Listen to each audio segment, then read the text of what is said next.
solid weekend. Obviously, we're ecstatic for Eric. Jonathan. I'm so used to talking about Eric. Ecstatic for Jonathan. He ran a great race. Had a great day. It's a testament to his work. And I talk to our athletes a lot about, when I'm proud of them, it's not proud of them necessarily for the performance on that day, but for all of the steps they had to take to get there. And distance running is not a fast food sport. It's not an overnight sensation sport. It's a sport where the overnight sensations have spent, months, if not years, to get to that point. Really, as I look back on Jonathan's progression, it's been 18 months of just doing a lot of the little things and doing the right things and progressing and becoming a guy that's a great example for our younger athletes as to the work he's put in to be where he's at today. For our team this past weekend, obviously both men's and women's side were a little disappointed, which is as I reflected back on it after the race, I was really, emotionally kind of drained after the races. We're at home with a lot of friends and families and et cetera, and just emotionally draining. And to, on the women's side, we were in second place with 1,800 meters to go in the race and running great. And we had one significant, when our significant athletes faded, kind of hit a wall, just had some physical difficulties over the last 1,000 meters and faded to fourth place, 1 point out, I think about 1 place at 1 point or so out of third place.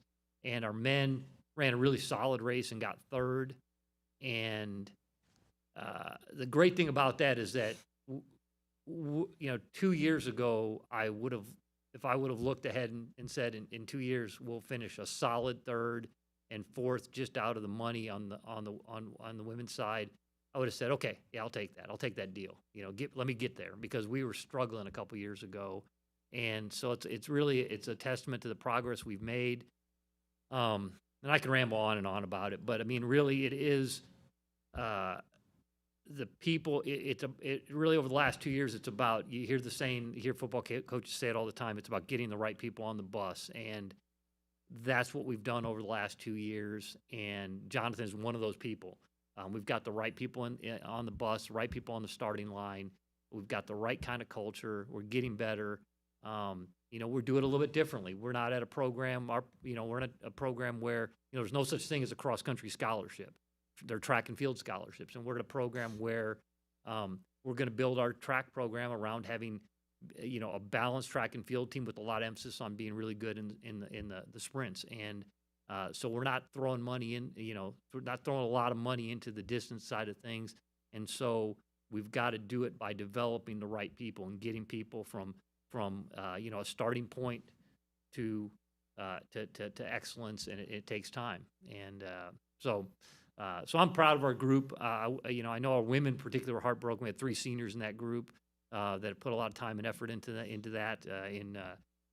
Julia Abel, Grace Plain, and Abby Santoro, who really put a lot of heart and soul into building this and taking ownership of the program. So the men's side, we potentially return 6 out of our top 7 next year. So including this knucklehead. So I'll be quiet now. That's a little bit of my rambling about this past week. Let's go to the front right to Travis Brown from the Eagle. Yeah, Jonathan, what does it mean to you to advance to this level, and kind of what has been your journey, your progression to get here? Did you feel like this was a year that you could make this mark? Yeah, so it means a lot to me to be able to make this meet and qualify for it. Going into the race, looking at like my training from the summer till now, I thought that this summer, like, all of us, like, as a team, like, we could probably qualify for nationals as a team, just because everyone was just having a really great summer of training. And like the beginning of our season, we got off to a really good start too, and we had some pretty good races under our belt. But going into regionals, I didn't really think that I could qualify individually. I thought that the best shot that I probably had was as a team. And it's kind of always been on like my bucket list to qualify individually for nationals. But if I can cross off something off my bucket list right now, I can just add some new things on later. All right, let's go back behind the lights to the right side to Ben Peck from KAC.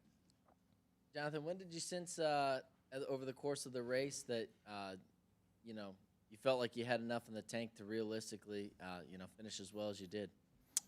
So, Coach McRaven told me probably twice last week before the race. He told me that he really liked me kind of the way that I've been getting out pretty aggressively throughout the season in my races. But he told me to kind of like dial it back. So I went out a little slower than I normally do, and I sort of was just like working my way up, like picking people off throughout the race.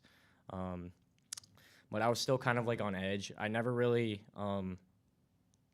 thought that I had a realistic shot of qualifying individually and had it in the bag till probably that last straight at Dale Watts.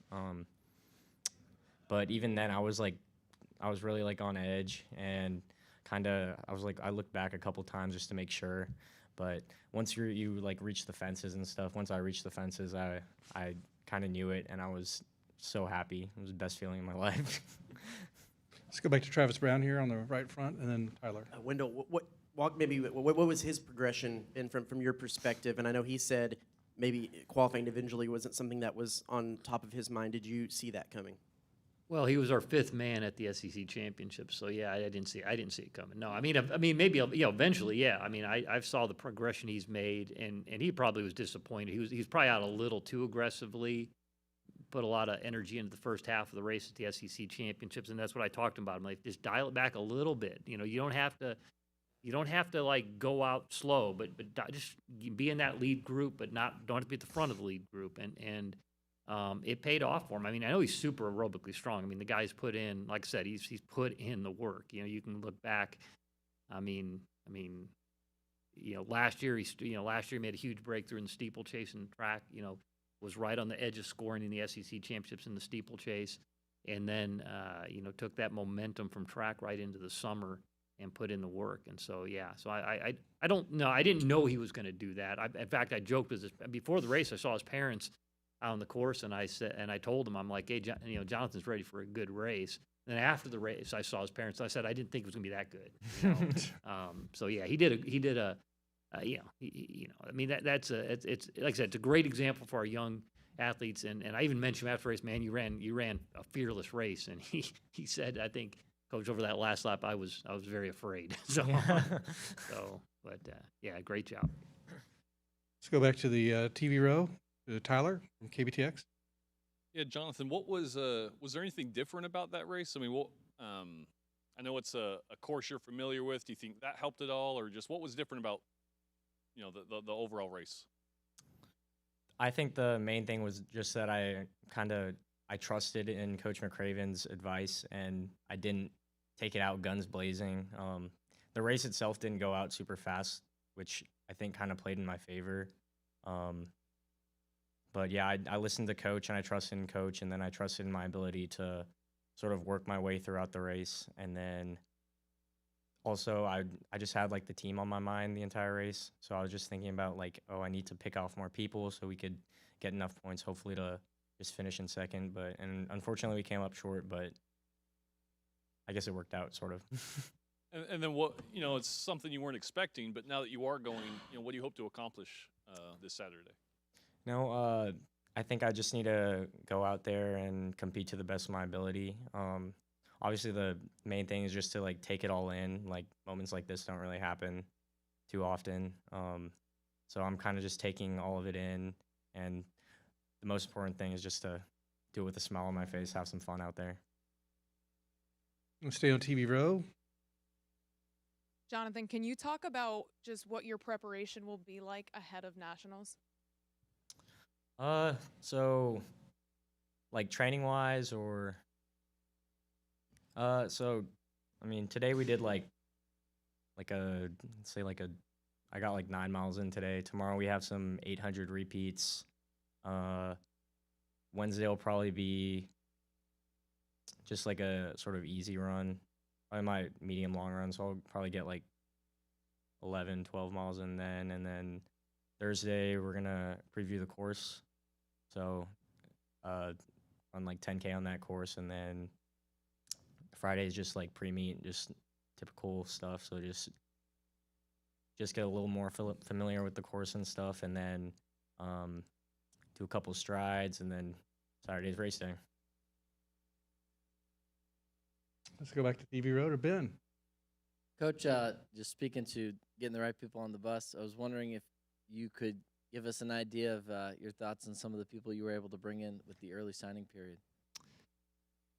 Yeah, I mean, there's a couple people that we've signed, and then a couple people that we have that I can't talk about because they're committed non-scholarship, committed walk-ons. But Shawai Johnson is a girl coming from Prosper High School. We actually have two athletes we signed from Prosper High School. Shawai Johnson, who is a great story. I can't wait to get her here.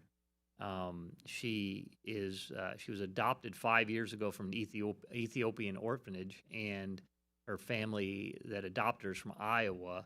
So she went to Iowa, was state champion in Iowa as a sophomore. And I remember my volunteer assistant at the time, Jordan Pingle, who's now an assistant coach at Cal Baptist, who qualified their women's team for the NCAA Championships this week. Jordan was telling me, hey, Shawai Johnson is moving to Texas. She's unbelievable. This girl's moving to Texas. Shawai Johnson. I had no idea. Her name's Shawai Johnson. Doesn't sound Ethiopian to me. It just, it sounds very, Johnson. That's a very common American name. And then I started the recruiting process with her, got to know her a little bit. She's run 946 in high school. Didn't have a great, by her standards, didn't have a great state meet. She was 8th in the 6A state meet a couple weeks ago, but she had her wisdom teeth, had an emergency wisdom tooth extraction, 15 days before that, so she missed some time running and et cetera, et cetera. So she wasn't ecstatic with that performance. So she's going to be really good. Jack Johnston from Prosper High School also was kind of an under the radar guy that finished 4th in the UIL state cross country meet. Trying to remember who else we signed to national letters. Now Megan Roberts, obviously coming from here in College Station, was a shock of the year. I mean, we're really excited about having her coming in because she was somebody who was really under the radar. Obviously, I know her because she lives literally on the same street I live on in College Station in Castlegate, and so I've known her since she was, first grade. But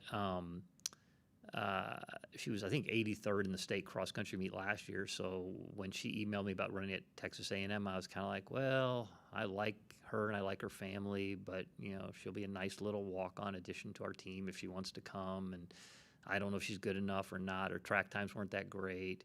But she just did the work this summer and finished 7th in the 5A state cross-country meet and led the College Station High School team to a third place finish in the 5A state meet. So those are some of the highlights right there. We've got more. I'm trying to remember who signed scholarships and who are non-scholarship. We've got, because our program will always have a lot of walk-on type athletes, recruited walk-on type athletes, and so those are the ones I can talk about. There's a few more that I'm not sure.